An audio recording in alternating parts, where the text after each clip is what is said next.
one of the highest number, we have the highest number of vaccines in arms in the nation. And in the API community, nothing is more important than the health of our families and our loved ones. And this governor has defended that health. He has saved lives. He has protected our families and our communities. And look, let's make no mistake.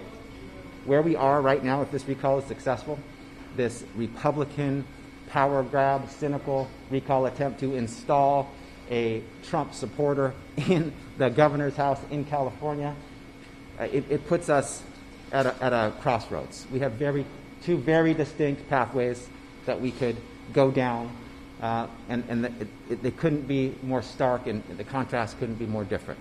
Either we continue down the path that this governor has led us on towards progress, uplifting a California for all, promoting health, supporting all of our communities, our most vulnerable, our most voiceless, those who need support the most. The leadership that has led to that statement in politics, as California goes, so goes the nation, or we go backwards and unwind all the progress that we made, all the momentum that we've built. And I choose the momentum, the progress, that great leadership that we have in California, led by our governor. And look, every one of the major candidates in this race is a Trump supporter. And the leading candidate who will, if this recall is successful, Larry Elder, is the exact opposite of this governor and is very dangerous. His leadership will lead to lives lost. His leadership will lead to health harm. His leadership is misogynistic and anti-immigrant. It is not who we are.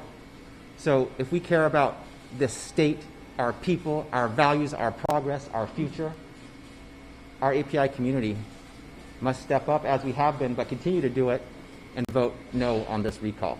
Look, protecting our democracy, our values, and this state is not a spectator sport. We got to get involved. We got to raise our voices. And the good news is, it's very easy to do that in this race. Everyone has been sent a vote-by-mail ballot. All you do is vote no, sign it, put it in the mailbox or a drop box, and you're done. No postage necessary. That's how you raise your voice.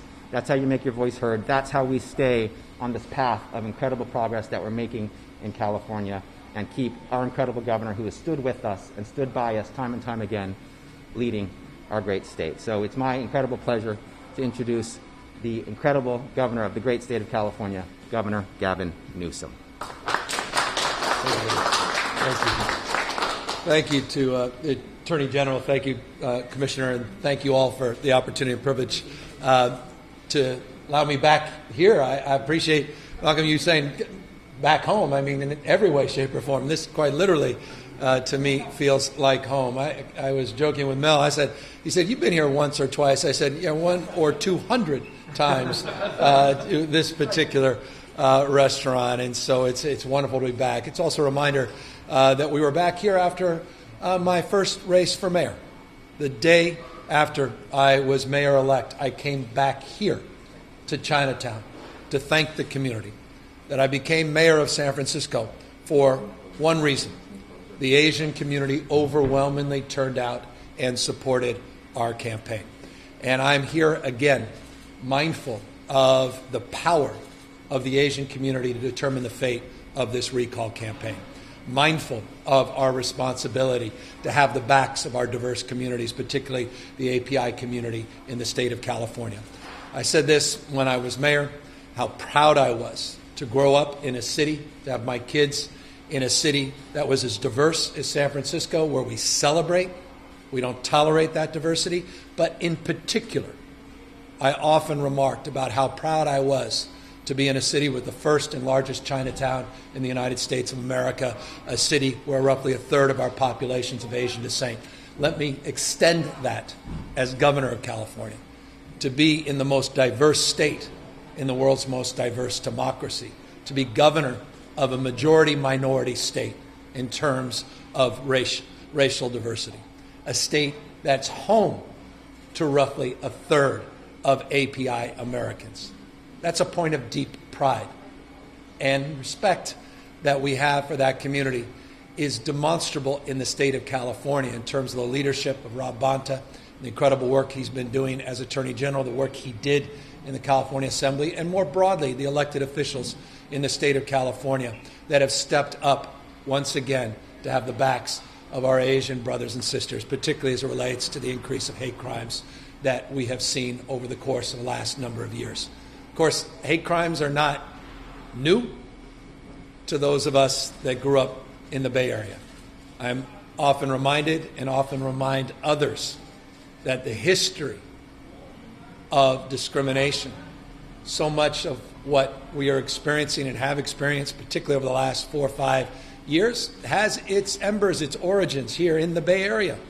Wasn't, that many years ago, prior to this building and this restaurant being constructed, that we had folks like Dennis Kearney that were out here in the Bay Area, beginning and ending every speech by saying, whatever else we must do, the Chinese must go. And that led in the late 1880s to the 1884 Chinese Exclusion Act. That came out of the Bay Area, came out of San Francisco in many respects. All the perversion of our immigration policy and laws today have their history, that architecture, back to the Chinese Exclusion Act. I said this to Rob and others yesterday on a Zoom call. I'm also reminded as I walk into my office every day, and I intentionally did this. Now, we asked that former Chief Justice Warren's desk be placed in the governor's office. Of course, he was governor of California before he was Chief Justice of the United States, before there was Brown versus Board of Education. There was the internment of Japanese Americans, led by that governor. I'm mindful of that past. And I'm here in that spirit of recognition, but also some reconciliation. That recognition that while we are doing well and better than most, we have a lot of work to do to have the backs of Asian community, to address hate crime and call it out and condemn it, to hold folks accountable for that expression of hate. And it's not just hate crimes in the most legal sense of the terms. It's the things that aren't written about, often unseen. Someone that refuses to go into a restaurant like this because it's owned by Chinese Americans. Or those that would have the audacity, as we've seen just up the block in the First Business, where twice in a week someone vandalized and smashed the window of a Chinese-owned business, only to find out that person who was finally arrested had been doing it all up and down the block with one intention: to send a message of hate against Chinese Americans. We had a president that didn't celebrate diversity. We had a president that didn't even tolerate diversity. We had a president that used diversity as a weapon, as an aid to advance his political agenda, as a cause to divide, not to unite. When he sat there mocking the Chinese community, talking about the Kung Flu. And to see so many people celebrate that, to applaud and laugh and mock the Asian community, is sickening. And we have today, and Rob Bonda is absolutely right, we have major candidates on the other side of this recall that have two things in common. One is they all supported Donald Trump, and number two, none of them condemned that hate. In fact, many of them defended Donald Trump, including the leading candidate, Larry Elder, defended that hate speech. Defended, didn't condemn Donald Trump for the anti-immigrant, anti-Asian hate speech. This is a serious moment. It requires a serious purpose. It requires serious leadership. People that have the courage of their convictions, people that have the backs of our diverse communities. We're 12 days out. This election is being called every day. Today is election day. Tomorrow is election day. This weekend is election day. The last day of the election is September 14th. As Rob said, this is an all mail-in ballot. 22 million ballots have dropped. Millions have already been sent back in. On behalf of 40 million Californians, 40 million Americans that call California home, I implore people to vote no on this recall. Reject the hate. Reject the division. Reject the cynicism and the fear that is behind this recall. And if you think I'm exaggerating, just consider this fact. The principal proponent behind this recall, the guy who got off his couch his words, not mine, and went out and got signatures on the street to sign this petition, did so because he was offended that the governor of the state of California stood up against Trump and Trumpism and stood up against the flawed immigration and deportation policies of the former president of the United States and advanced the cause of diversity by advancing health care for all Californians, regardless of their immigration status. That is what initiated this recall. It's the 6th recall effort since I've been governor in just 2.5 years. Read the petition. They tell you what this is about. I don't have to tell you. Read the petition. It was because of our immigration policies, our willingness to defend and celebrate that diversity. That is what drove these folks to put this recall on the ballot. The CEO of this recall, the guy who's in your ballot book, said he wants to microchip all immigrants. And he said, and I want to be fair, he said, his words, the reason he wants to do that is it works for animal control. That's what we're up against. That kind of hate, that people would even acknowledge or espouse or promote that thinking and claim to be serious members of our community is beyond me. And we have a chance to reject that. We have a chance to say no to that kind of bigotry, to that kind of hate, the kind of anti-Asian hate, anti-Semitism, the hate across the spectrum. We're better than that as a state, and we're better than that as a nation. So I say this as a guy whose kids grew up in San Francisco, who were born here, as someone who grew up in San Francisco. Someone went to school right around the corner on Grant Street as a young kid, took the 30 Stockton to school every single day with my yellow backpack. This is a profoundly important moment in San Francisco's history, California's history, and I think more broadly will have an impact the decision we make as a state across this country. It shouldn't surprise any of you that this recall is part of an extended narrative. It started with the big lie, extended to the insurrection, January 6th, extends to the voter suppression laws you're seeing all across the country, and yes, what you saw yesterday in Texas, and the assaults on women's rights and reproductive freedom in this nation. This is a profoundly important moment to say no, not in California, not in the bluest state, the 5th largest economy in the world, an economy that is the fastest growing economy of all Western democracies over the last 5 years, in a state that generated $80 billion of surplus last year, that is enjoying record job creation, and we're the tentpole of the American economy in terms of job growth. Look at the facts. And so I'm here in that spirit, tremendous pride, reverence, and respect to California, to my home state, and to those that make California great, Asian community. And so I thank you for the privilege and the opportunity to be here. And we are here, a lot of friends that have been with me for decades, and it is wonderful to see you all. I mean that. And with remarkable leaders here that not only have formal authority, but exercise our moral authority every single day. With that, we're happy to take any questions. Governor, throughout the campaign, you said Larry Elder would basically destroy California. But we have a supermajority in the legislature. We have an attorney general as a Democrat. Do you think you're guilty of hyperbole when you say that? Well, I don't know those exact words. They're your words, perhaps other people's words. But I do think what Rob Bonta said was not hyperbolic at all. The consequences of decision-making, quite literally, are life and death.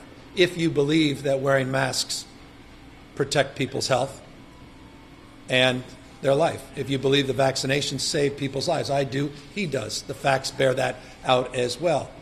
He has said day one, before his first cup of tea, that he wants to eliminate mask wearing in our public schools, and he wants to eliminate vaccine requirements for state workers, healthcare workers, and the like. That's a life and death decision.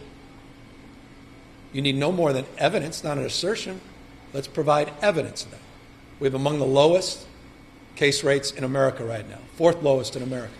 We have one of the lowest positivity rates in America. It's below 5%. We have among the highest vaccination rates in America. Compare and contrast that to the states that he seems to celebrate. Places like Texas and Florida, and Mississippi, and Alabama. It's not about assertion. You can prove the point by looking at the evidence. It's a matter of life and death. The ability to appoint judges, the ability to use the line item veto, the ability to appoint members to key positions and key staff, the ability to appoint elected officials and vacancies, county boards of supervisors that become vacant, an attorney general's position, the ability of a governor to sign an amicus brief with 26 other Republican states supporting the Missouri efforts to overturn Roe v. Wade. That is afforded a governor of the state of California. That's not hyperbole. That's profound. The impact to have the keys to the fifth largest economy and to begin the self-destruction internally, not externally, is profound and consequential when you consider someone who doesn't even support the minimum wage. The governor of California makes a determination on an annual basis of whether or not to increase that minimum wage on the basis of the CPI. That's consequential. I go through a list. Who would have Larry Elder appointed to replace Kamala Harris? Would Chuck Schumer be majority leader or minority leader right now? What would that mean to the Biden agenda? Would there be a stimulus bill that has provided relief to restaurants like this, health care to people that are struggling, supplemental unemployment insurance? There would not have been if we had a different governor that was in that position, that had that privileged position of making that appointment. Consequences of this are quite real. So I don't believe that some of that rhetoric is hyperbolic by any stretch. I think in many respects, people need to get under the hood and consider there are even more consequences than as advertised. Governor, there's a new poll that shows that you're kind of taking the lead when it comes to likely voters, coming up to support you. So how are you feeling? 12 days out, political analysts say, hey, it's down to the wire. It just really depends. So how are you feeling right now, just days away? I feel the way I did a week ago, a month ago, 6 months ago, resolved, committed, focused, determined to defeat this Republican recall, to defeat this cynicism, continue to see the progress and momentum in this state, get to a whole nother level as this economy recovers and we continue to lead the nation in so many different areas. We just have to get out the vote. We talk about GOTV in that traditional respect of getting out the vote, but in many ways this is about turning in the vote because of the unique nature of an all-mail-in election. And so I'm encouraging people to take advantage of the fact that this is about the easiest election you've ever had to vote on. Simple no and go to the ballot.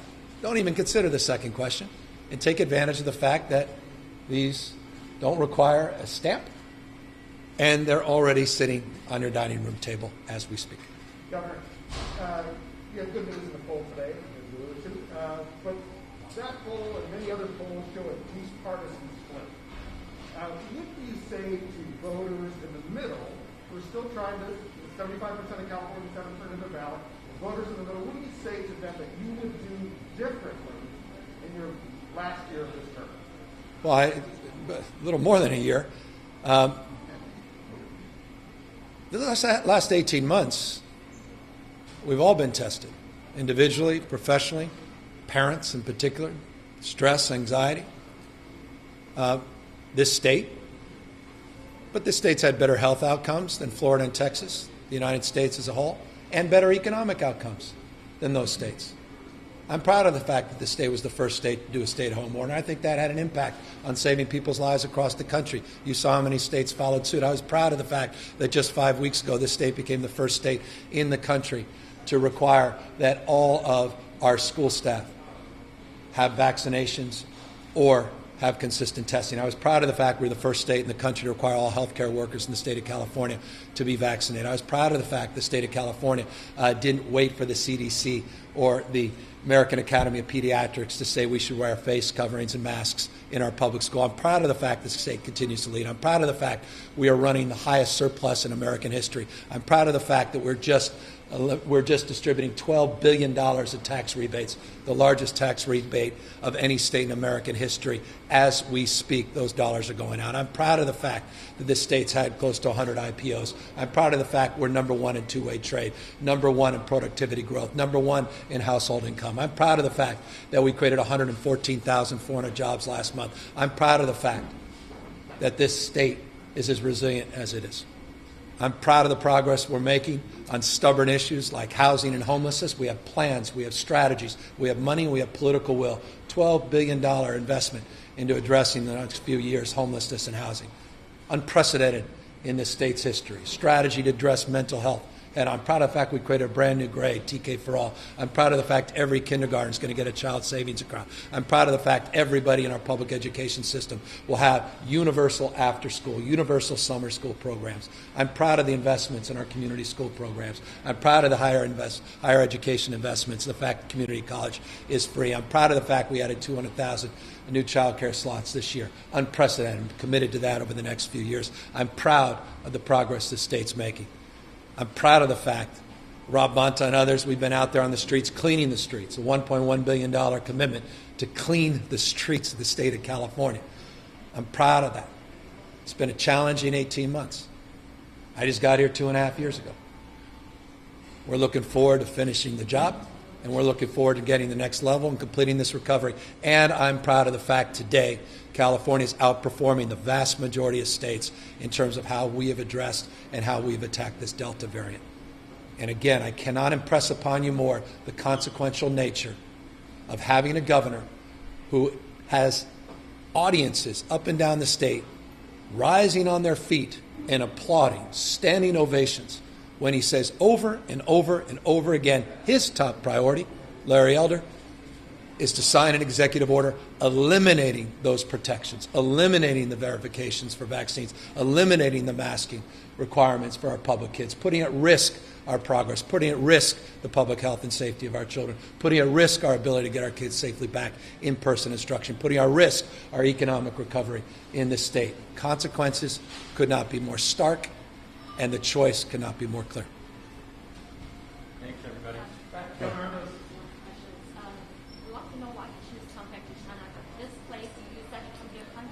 Hundreds. Upstairs, most. You never let me downstairs. I'm always upstairs. I'm kind of enjoying being downstairs for the first time.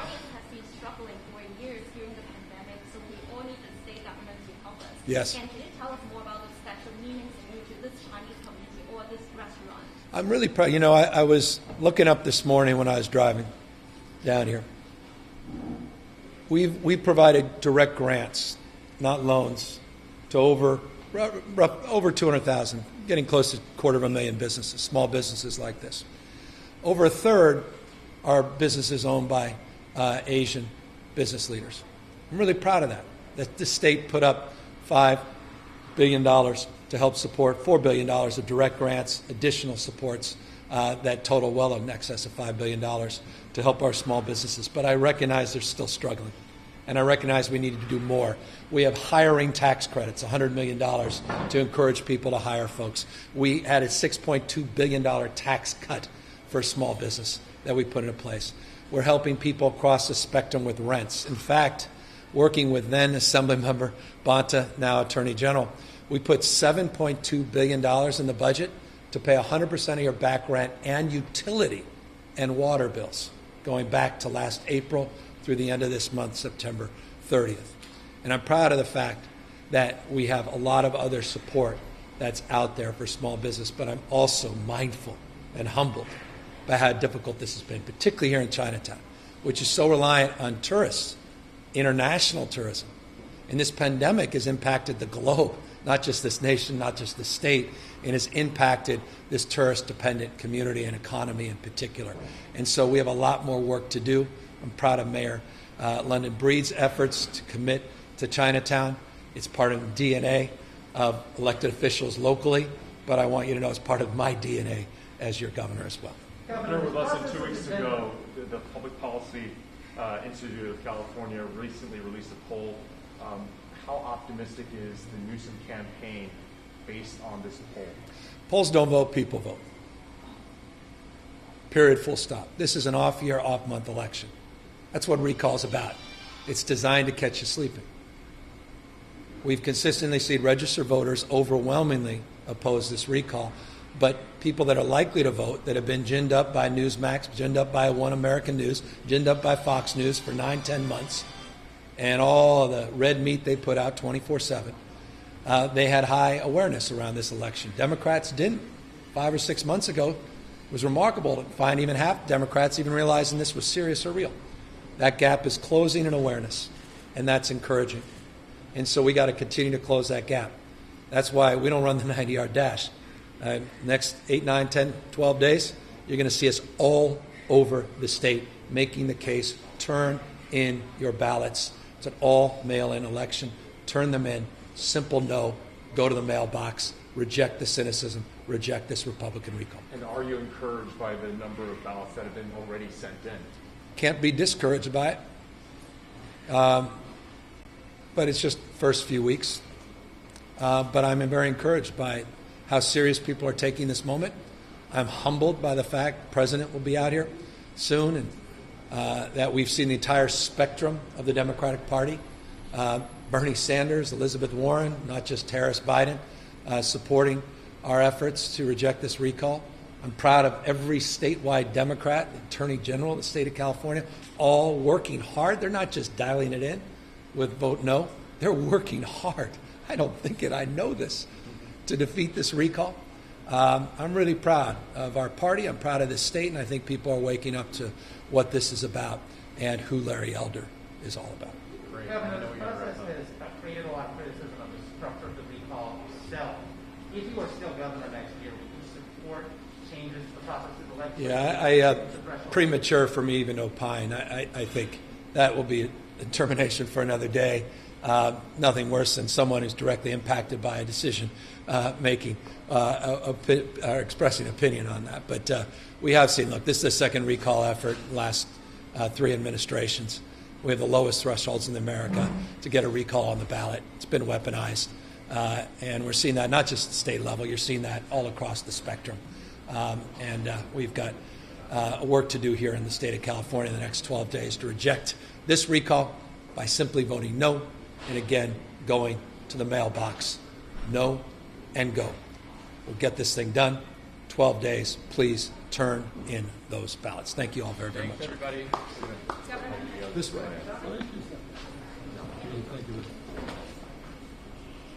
Are there any word wait line that's coming out?